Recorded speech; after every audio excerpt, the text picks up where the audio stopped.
Michelle. And I'm Lucy. Welcome to another Cameo episode. These short episodes will be slotted in between the other ones and will cover people who made a fleeting yet tantalizing appearance in other episodes. We don't always have a lot of information about them, so they can't have a full episode of their own, but they are too interesting to abandon completely, and they fill in the gaps and enable us to create as full a picture of the era as we can. And today, Sir Christopher Urswick? Yes. Never heard of him. You must have done. No. He's one of these splat the rat ones. you know, the ones that you think. In Canada, that's whack-a-mole. Whack-a-mole. Splat the rat.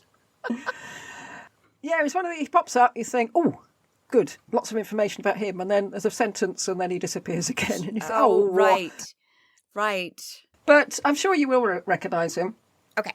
Yeah, there's not a whole lot of information about him. I scoured all my books, and I've included all I came across, which is pitiful considering he was a major player. But, don't switch off. It is still interesting. He was born in 1448.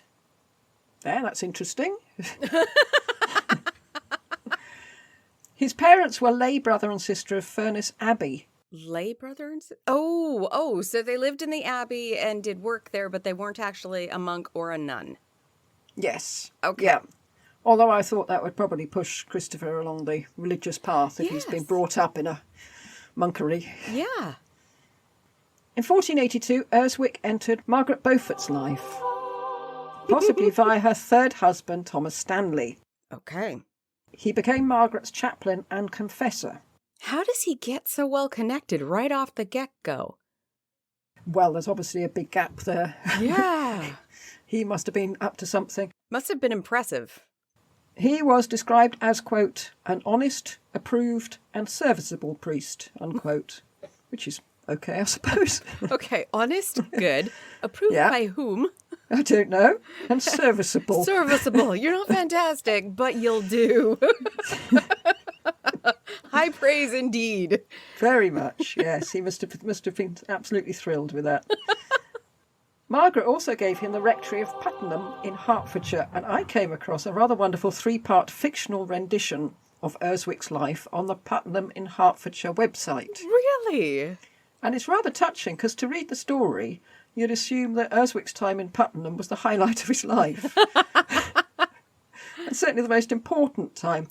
It's only as you read on that you realise that he was only rector there for 2 years and actually only visited the place 3 times. Oh. And the third time was to hand it over to his successor.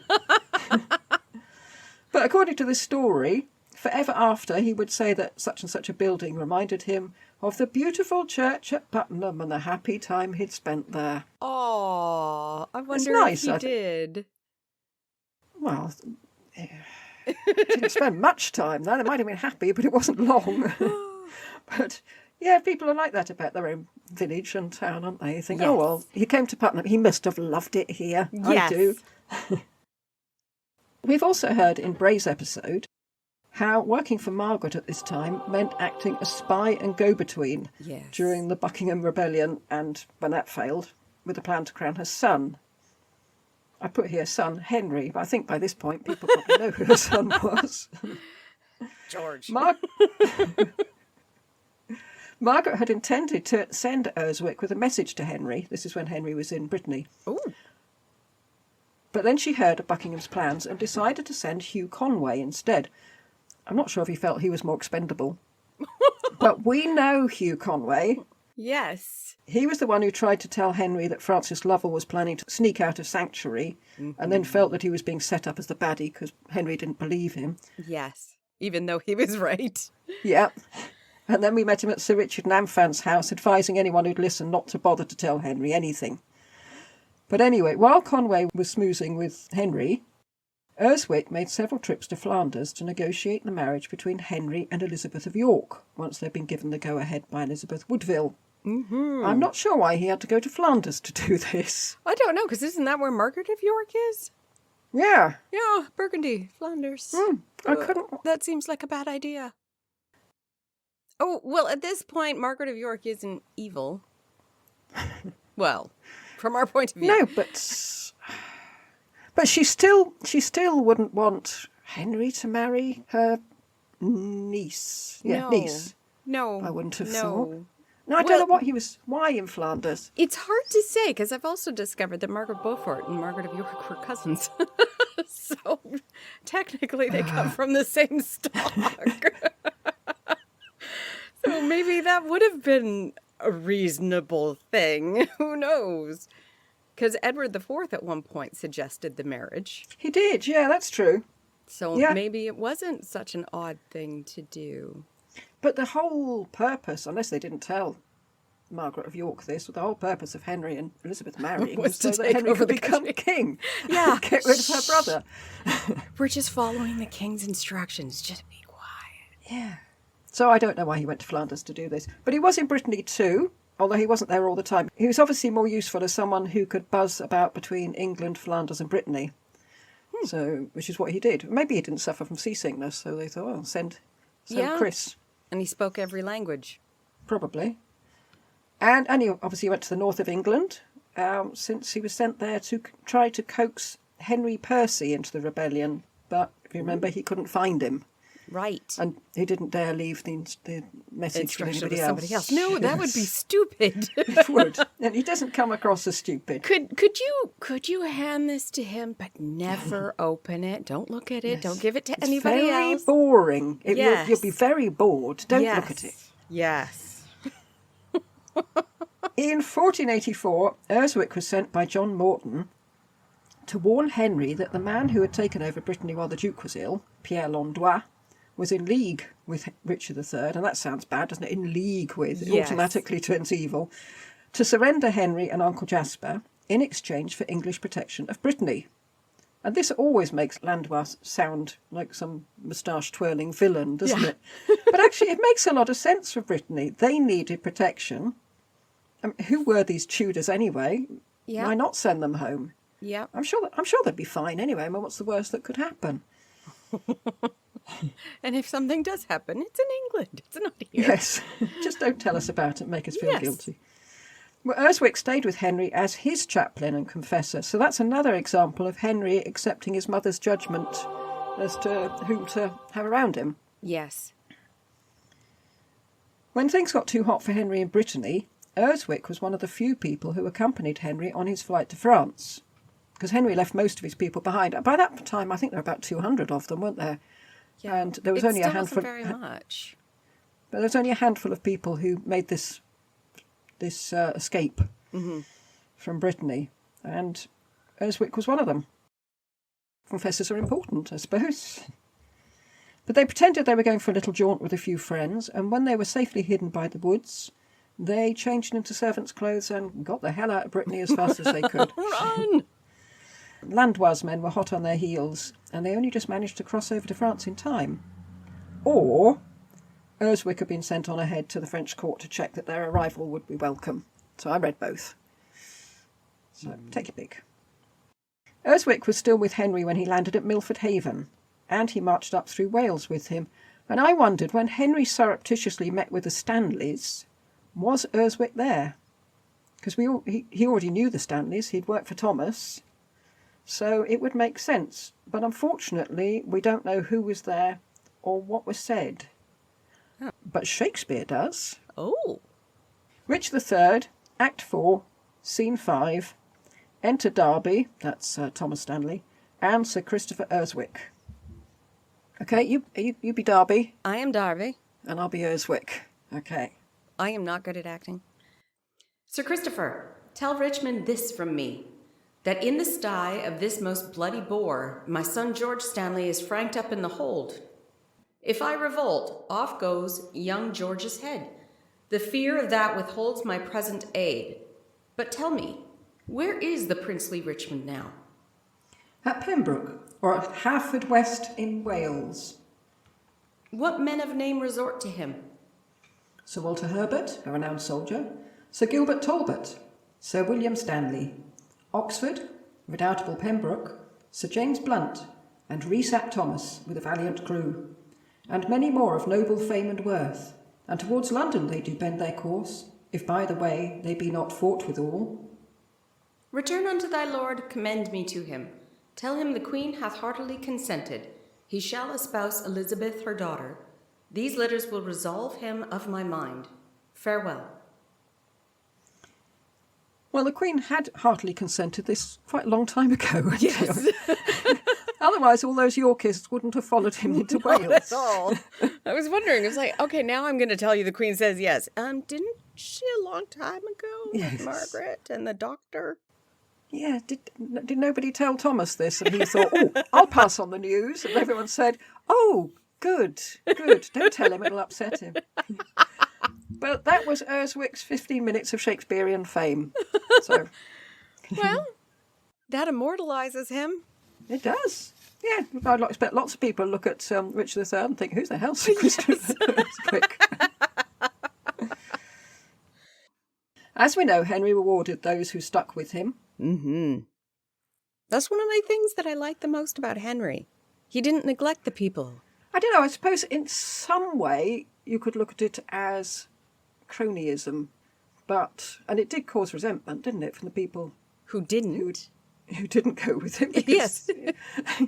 Well, who would? I mean, I wouldn't follow someone to a different country, in fact, on the off No. chance they might become king. Yes, especially when they've already got an attainder over them and are going to be executed if they ever show up in England. Yeah. So yes, you kind of would appreciate those who took that risk, because it's a huge risk. It is a huge risk, yeah, especially if they were ostensibly on the other side. They were Yorkists. Should have been Yes. Richard's men. Yes. Well, Urswick straight away became the king's almoner, and that's someone who was in charge of giving money to the poor. And I could go through all the religious posts he was given: Prebend of St Stephen's, Westminster; Rector of All Hallows, London; something in Kidderminster up in the Midlands; the Dean of Windsor, which involved a dispute mediated by Edward Poynings.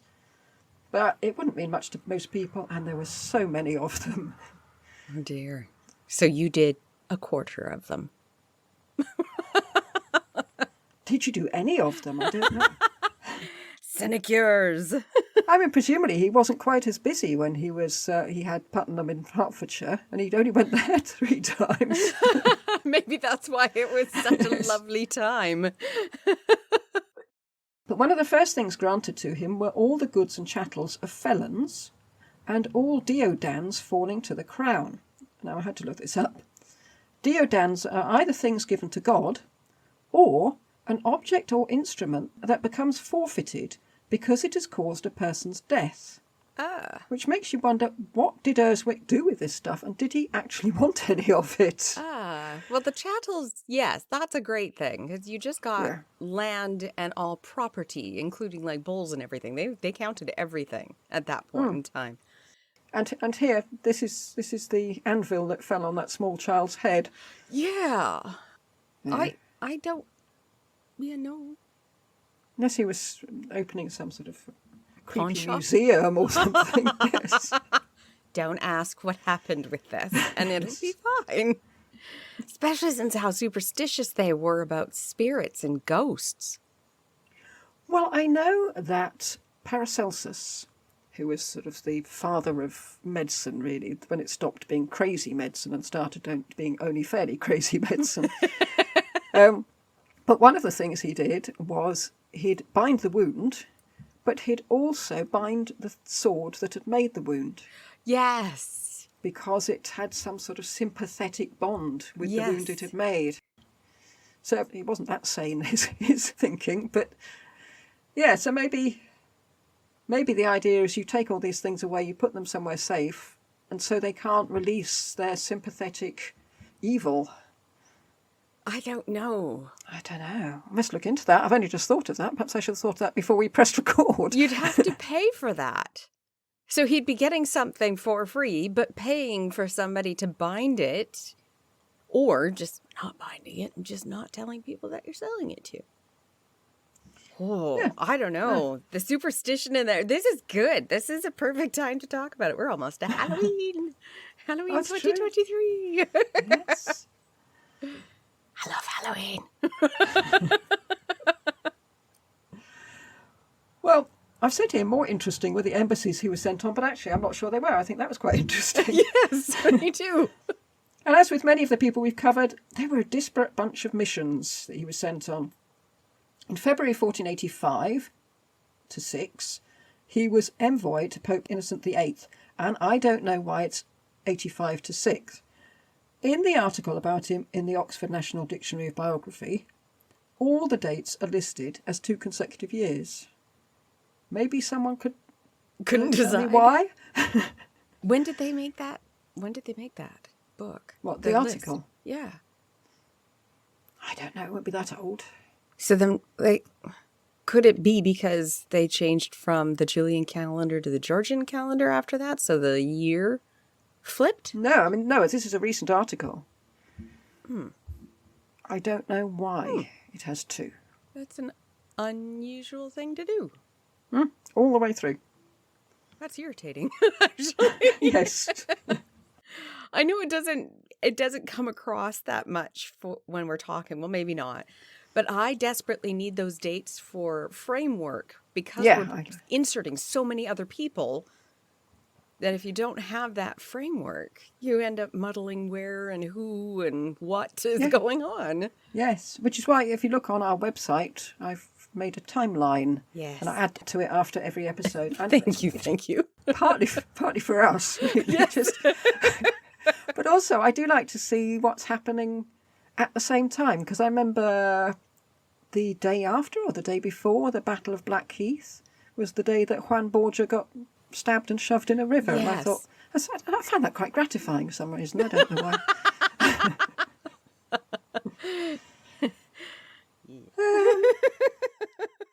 Later that year, whichever year it was, he was in Lancashire putting down some discontent there. And in 1487 to 8, he was in Spain negotiating the marriage between Catherine of Aragon and Arthur. I'm not sure if he was there at the same time as Sir Richard Namfang, because of course I can't tell because we've got 2 separate years to do it. But a lot of people seem to have gone over to negotiate this wedding, but it did go on, didn't it? That, and they did send not just one person. It would be a whole host of people, usually. We speculated that Ferdinand was sending 2 ambassadors over, or 2 embassies, legates over, just in case something happened to one. Yes. But apparently they were actually intended to keep an eye on each other. That's why you sent 2. Of course they were. It's Ferdinand. He doesn't trust Not anybody. just Ferdinand. No, it wasn't Ferdinand. I read this from it. It was something else. But that was the point of them. They were to send back information, not just on but on how the other country that they've gone to. But yeah. Ooh. Yeah. You don't trust anybody. So, yeah, and they certainly didn't trust poor old De Puebla because they sent loads of people. Oh, goodness, yes. And him. But at the same time, that's smart because we know now how eyewitness accounts are so wrong. You have to have corroboration from several eyewitnesses in order to actually get an accurate picture of items. That's true. So maybe they realized that way back when and just sent lots of people. Yeah. Yeah, true. A couple of months later, he was off to Brittany to mediate between Brittany and France. And his initial remit was to offer Brittany and France England as mediator. That way, thought Henry, I don't have to upset anyone. But Louis of Orleans, later Louis XII, who was in Brittany, said no. No. He wanted England to come down firmly on the side of Brittany.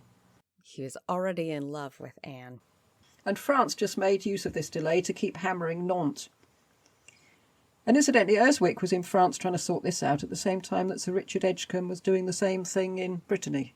Yes. Poor Brittany. Yes. Henry reluctantly decided that he couldn't help Brittany, although he was torn. He sent out a proclamation saying that no one, on pain of death, was allowed to leave England to protect Brittany. Edward Woodville didn't agree with Henry and set off with a group of men. Yes. Well, he remembered how much help they got from Brittany at a time when Henry was nobody. Yes. So I felt he was doing the decent thing, but it did make it difficult, because the French were understandably annoyed at this, since it appeared that Henry was siding with Brittany. And he might have, to be honest. The way he was working, it could have been wink, wink, nudge, nudge. I won't look for you for a couple of months. I think that's quite possible. I think, yeah. I mean, we know how he works, and yes. I think from what I've read on Woodville's side, yes, he wasn't all this on pain of death thing didn't happen to him. It was So, very much suggested by a few of the historians that I read for our Patreon episode on Anne of Brittany. Was that Patreon, you say? Patreon?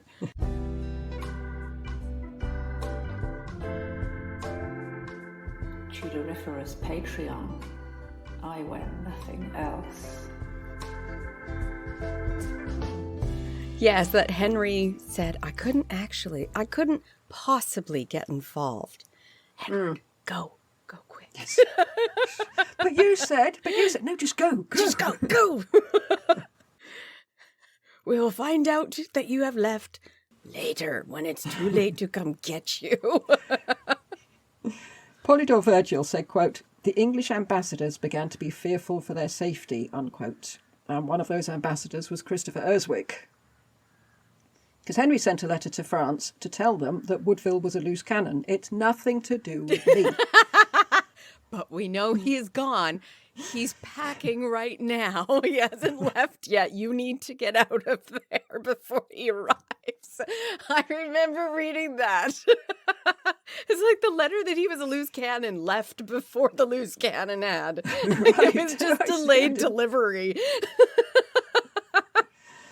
Well, luckily it seems to have done the trick, because Charles must have forgiven them, since that autumn Urswick was back in the French court. March 1491, or 2, he was heading up north to James IV to receive ratification for the Treaty of Peace with Scotland. Also in 1491, or 2, Henry decided to invade France. He put it off for a while, set off, came back, put it off a bit longer. Got paid money. Well, one of the main reasons for the delay was that he might have been hoping that Maximilian would give him a hand. And to that end, he sent Urswick, along with Risley, to have a little word with Maximilian. I can't believe anybody relied on Maximilian. Well, Henry didn't for long, did he? No, he was smarter. But then Maximilian relied on Henry, and Henry didn't bother to turn up, so... Oh, true. Well, Urswick and Risley reported that it was no-go, since the King of the Romans was, quote, and I love this, quote, sore sick of a flux of the purse, unquote. Which I presume is his skin, yes. He is as broke can be. Sore sick of a flux of the purse. Isn't that wonderful? Oh, my goodness. I need to use that. That's going to be my problem. Every Christmas. Yes. It was explained to Urswick by Maximilian's court that they didn't like England very much. Nope, they favoured Perkin Warbeck, actually. Yeah. And Urswick was dismissed. Get out. He was part of the negotiations that culminated in the Treaty of Etaples, that nice little nest egg for Henry and his cronies. Mm-hmm. He made a few more missions, including investing the eldest son of the King of Sicily with the Order of the Garter, and extending the truce with Scotland.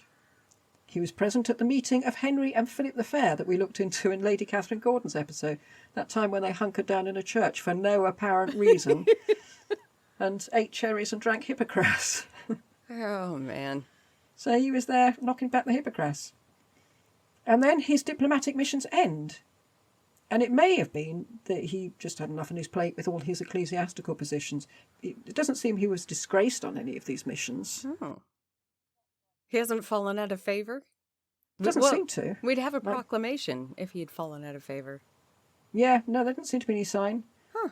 I think Henry probably knew what Maximilian's reply was going to be anyway, so I don't think he'd failed there. No, there was no way to win. And he continued to get more and more ecclesiastical preferments. Although he didn't want to be Bishop of Norwich for some reason, I don't know why. He was executor for Margaret Beaufort in 1513, which is odd given that she died in 1509, but maybe her affairs were very complicated, I don't know. She was still doing all of the schooling and churches, and that could take up to 12 to 15 years. Right. So the executors were required to remain executor until the entirety of the will was completed. Oh, blimey, that's quite a bit more of a chore than you probably thought you'd taken on, really, Yeah, isn't it? I got way more into it in the Paston letters because the big, I don't know, it's almost 20 years where they're fighting over the executorship of another person that John Paston took on. It was almost 20 years that they were still determining how to set up the school. So you don't close it off until it's completed.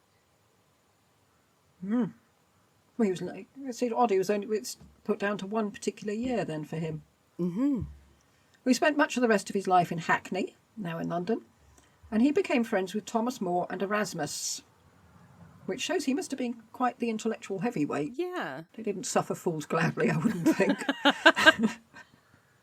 Especially Thomas More. Erasmus sent him one of Lucian's dialogues, and Urswick sent Erasmus a horse. Oh. So then Erasmus then sent him a copy of the New Testament in the hope of getting another horse, because that one had died. But no such luck this time. I think Urswick said, oh, thank you very much, and that was it. Urswick was also part of the refurbishing of St George's Chapel, Windsor, that we heard about in Bray's episode. And it's apparently full of carvings of hemp brays to show Reginald Bray's participation. Urswick's arms are just 3 red crosses. Oh. And his arms are also prominent in the chapel, so I suppose it's much easier to carve than hemp brays, I would think. Yes, straight lines. Yes. And he usually added the letters MIA to his coat of arms to Missing denote in action? Misericordian, or mercy.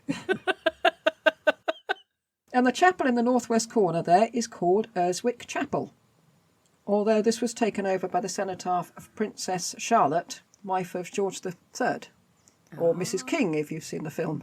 Yes. One thing I found out about Urswick was that he didn't keep his opinions to himself. Okay. So what did Urswick think of Henry's new men, particularly Dudley and Empson? Well, he called them, quote, opponents of ecclesiastical liberty, unquote. True. Yeah, and accused them of, quote, detestable rapacity. Rapacity? Yeah, let's go with that. Detestable rapacity, nay, rather sacrilege, unquote. True.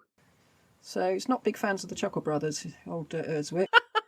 And in 1504, Urswick was outspoken about his disgust at Wolsey's financial exploitation of the church. Or at least the church saw it as financial exploitation. Yes. I should imagine everybody else was thinking, we pay tax. We don't kick up a fuss. Why don't you pay tax? Yes, you can afford it. Urswick went one step further than that and openly praised Thomas Becket's stand against Henry II.